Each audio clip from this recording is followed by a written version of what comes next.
we on? Thank you.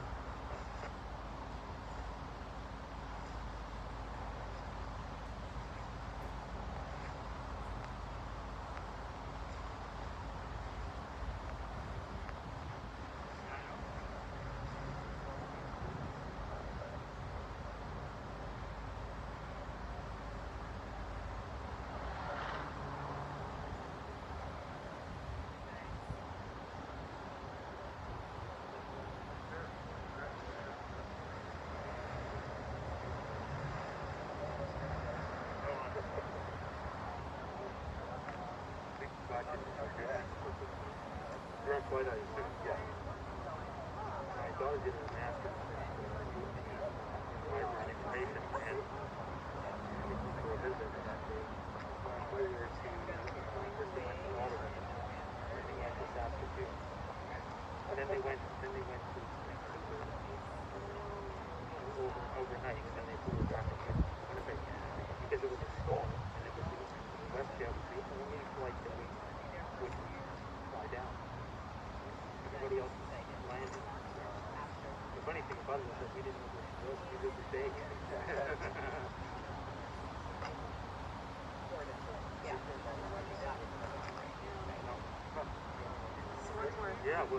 I don't know. We could start. That's okay.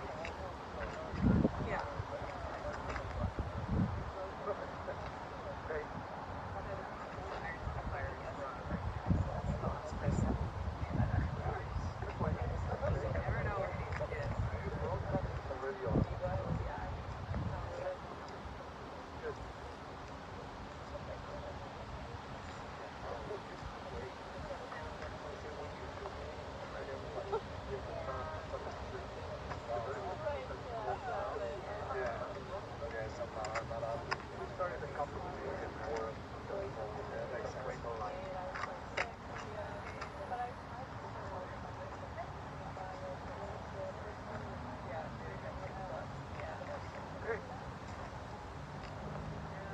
Pallbearers, please.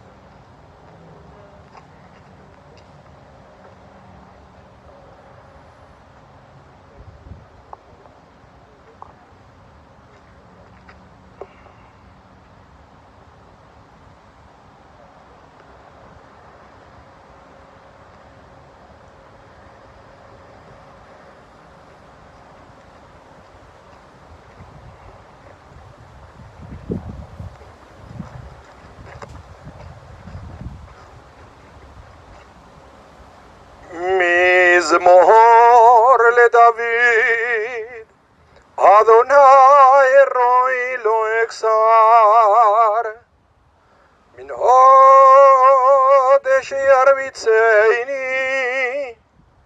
על מי מנוחות ינעלני. נפשי ישובב, ינחני במקלי צדק למען שמו, גם כי אילק וגצל מוות, לא ידע רע כי אתה עמדי.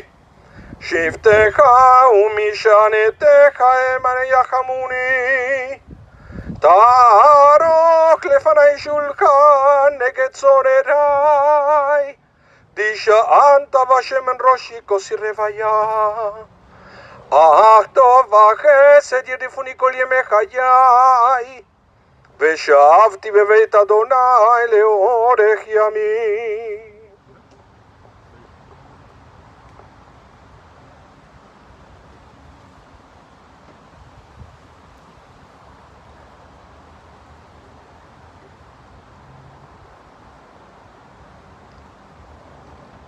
If anyone needs to take a seat at any time, we have these 4 chairs here. The words of the 23rd Psalm, Psalm of David. The night is my shepherd, I shall not want. Giving me repose in green meadows, leading me beside the still waters to revive my spirit, guiding me on the right path, for that is God's essence. Though I walk through a valley, the shadow of death, I fear no harm, for you are with me. Your staff and your rod comfort me. You prepare a banquet for me in the presence of my foes. You anoint my head with oil, my cup overflows. Surely goodness and kindness shall be my portion all the days of my life, and I shall dwell in the house of Adonai forever.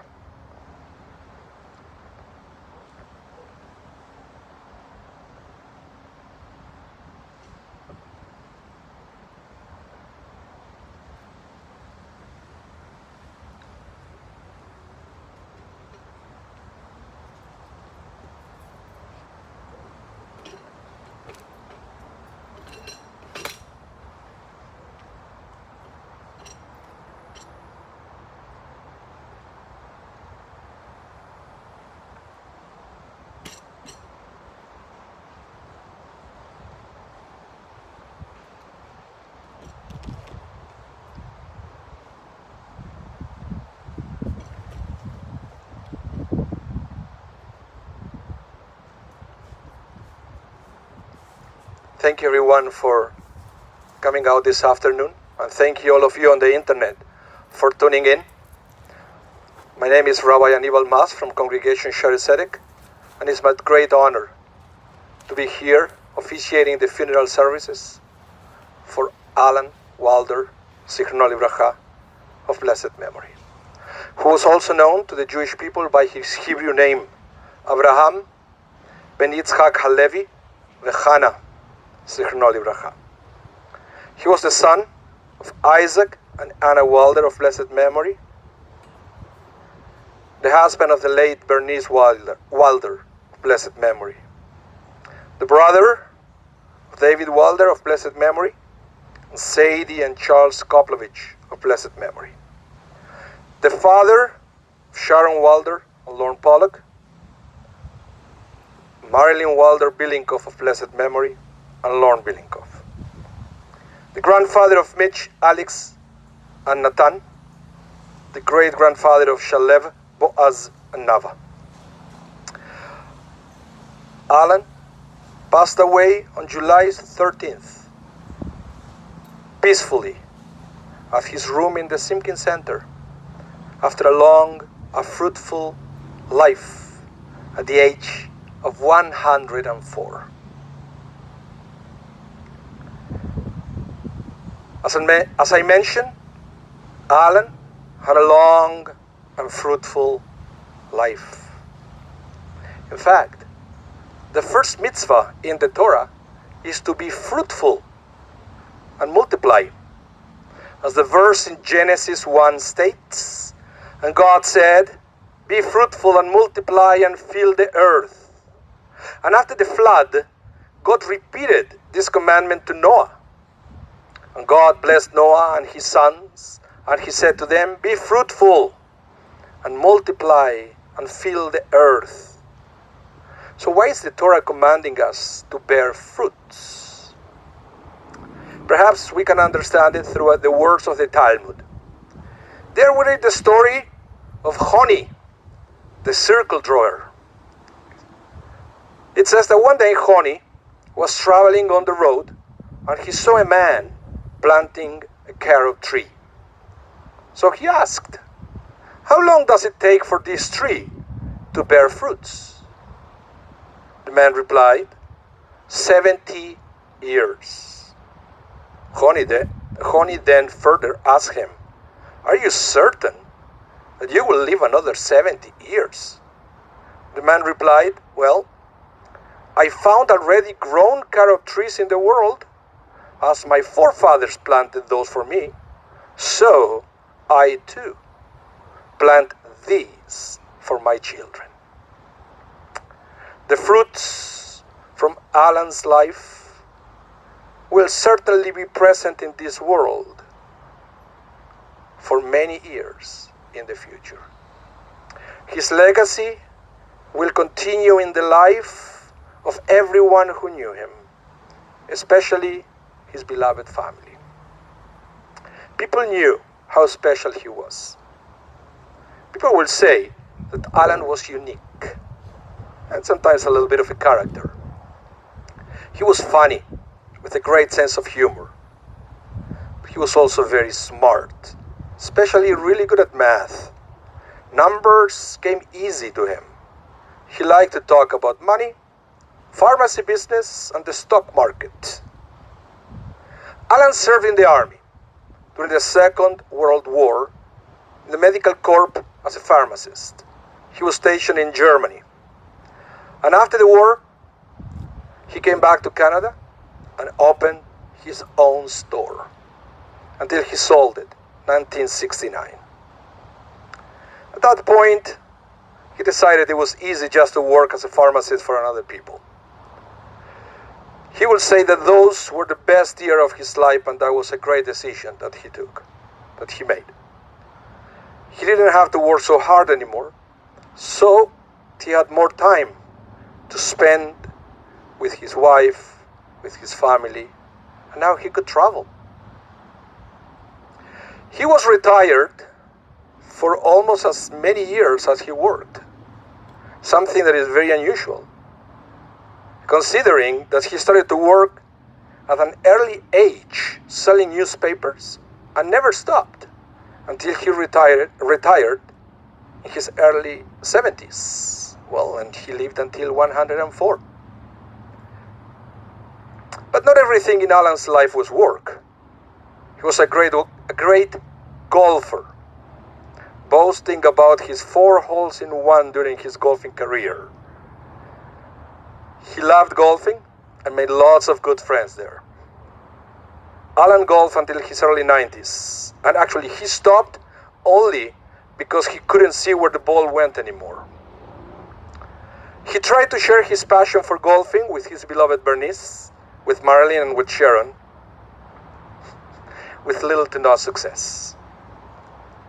Talking about golf, Allan was famous because he would try to fix everything by using a golf tee. If a desk was wobbly, no problem, he would use a golf tee to level it. A door kept closing, no problem, he will use a golf tee to stop it. Problem with a kitchen cabinet, no problem. Allan had a solution, golf tee. He will always try a golf tee first. And if a golf tee wouldn't solve it, then he will call Lorne to fix it. Let's say that Allan was a great golfer, not so great handyman. But he was a loving husband, a loving father. He was absolutely devoted to his family. Losing Bernice and Marilyn was hard on him. But Allan was such a strong person that he kept moving forward.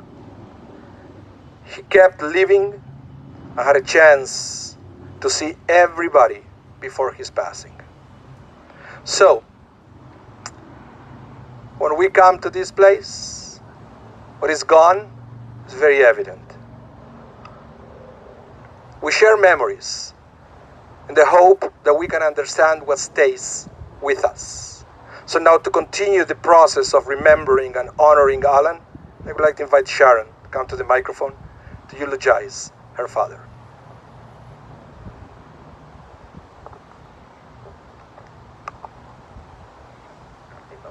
Thank you. Can you hear me? What, this way? Oh, is that better? Okay. One more step? Okay. First of all, on behalf of our family, thank you all for coming today and for watching online as well to honor the life of my dad. I've dreaded this day for years. Thanks. Thank you. Even though we knew it was inevitable, we hoped to have a little time with my dad. Although he was 104, there's never enough time when it comes to a parent.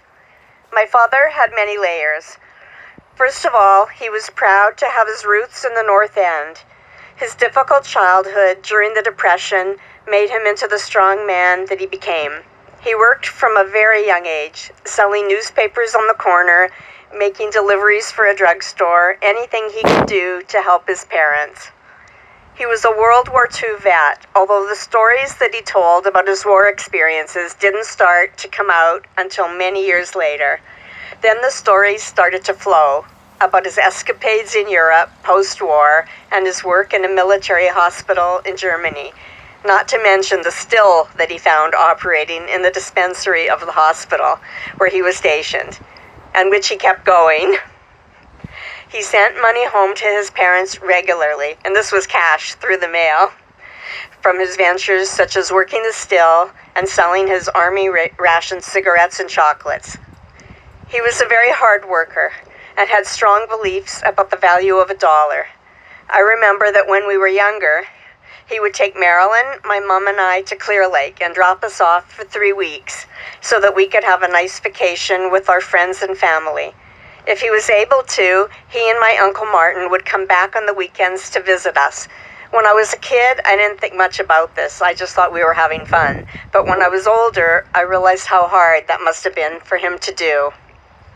Dad bought Portage Drugs when he returned from Europe after World War II, and he ran it proudly until 1969, when he got an offer he couldn't refuse from Texaco, and they bought the building. After that, he relaxed a bit, worked at other small drugstores, and then settled in at Shoppers Drug Mart.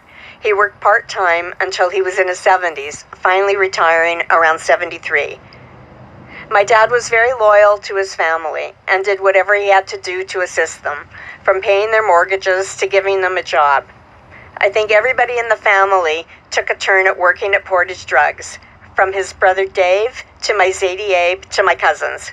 He told me a few years ago that at one point he had 3 mortgages going, one for Portage Drugs, one for his parents' home, and one for our home on Oak Street.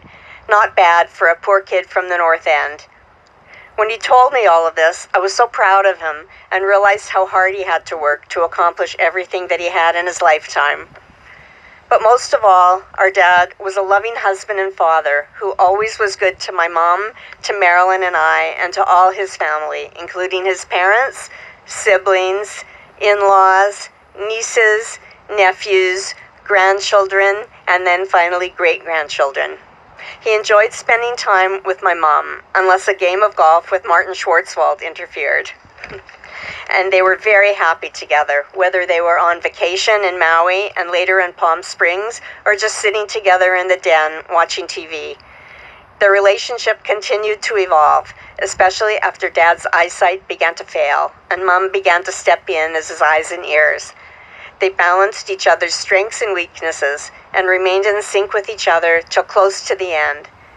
They were very devoted to each other and an inspiration of what a good relationship looks like.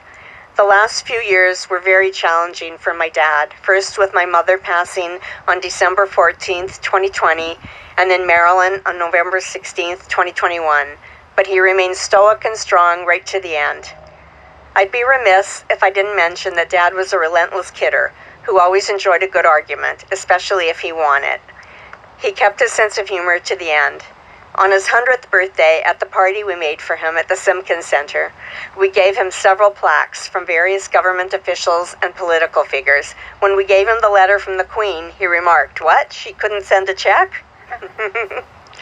We will always honor your memory, Dad, and try to do you proud. We will love you always. Thank you all for coming and for watching.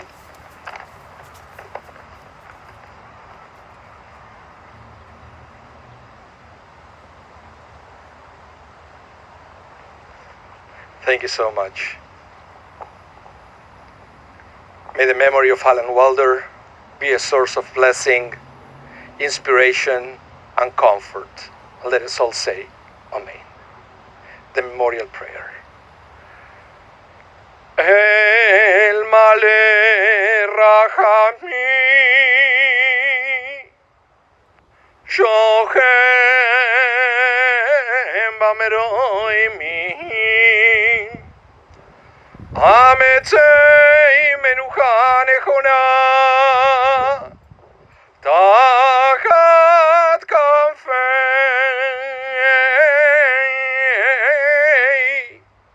hashechina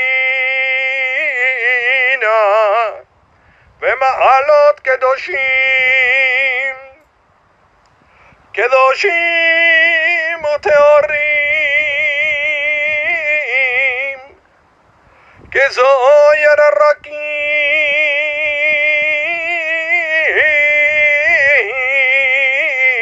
amazirim Edni shemat,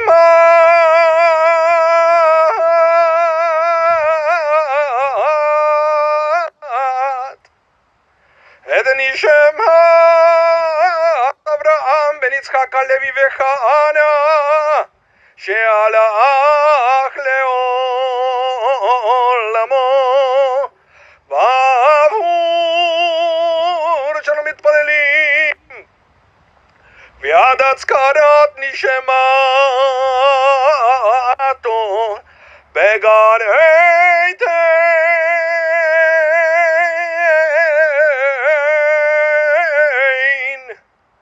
began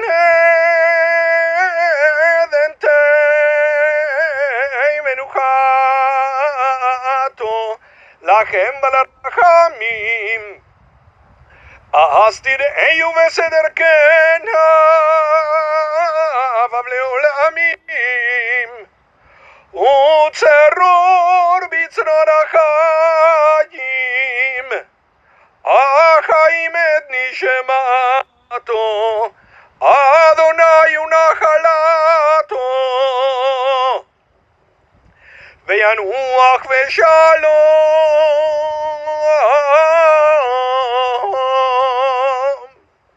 al mishkavo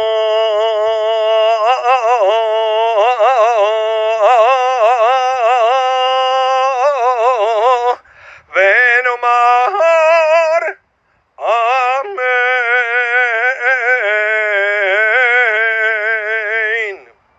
Exalted, compassionate God, grant infinite rest in your sheltering presence among the holy and pure, the soul, Allan Walder, who has gone to his eternal home. Merciful One, we ask that our loved one find perfect peace in your eternal embrace. May his soul be bound up in the bond of life. May he rest in peace. Let us all say, Amen. Please join me now in the recitation of the words of comfort, the words of the mourner's Kaddish. Gadal ve'it Kadash shemei Rabah. V'yalma divirah hirutei, v'yamlich malchutei, v'chayachon v'yomechon, uv'chaye dechol Beit Israel. Bagala uv'zman kariv v'embru amen. Yehe shemei Rabah mevorach le'alam u'le'yalmei olmaya. Itvarach ve'ishtavach ve'itpa'ar ve'itramam ve'itnaseh ve'itadar ve'itale ve'italal shemei dekudesha berihu le'ela min kol virchata ve'shirata v'shvechata ve'nechemata damiram v'yalma v'yimeru amen. Yehe shlama rava min shemaya v'chayim aleinu v'yal kol Yisrael v'yimeru amen. Ose shalom imbrumhav v'yaseh shalom aleinu v'yal kol Yisrael v'yimeru amen. Hamakom yinachem etchem b'toch sherev le'tzion b'Yerushalayim. May God bless you and comfort you. And let us all say, Amen. The next step, the last step actually here at the cemetery, it is to proceed with the burial process. So the tradition is to come forward to pick up a shovel and to put a little bit of earth on top of Allan's coffin. The rabbis explained this is a tremendous act of kindness, an act of chesed that we can do before we leave the cemetery. And just a quick reminder that the Shiva will be private. So I would like to invite family first to come to put a little bit of earth on top of Allan's coffin. And thank you so much everyone for coming out. Thank you everyone on the internet for tuning in.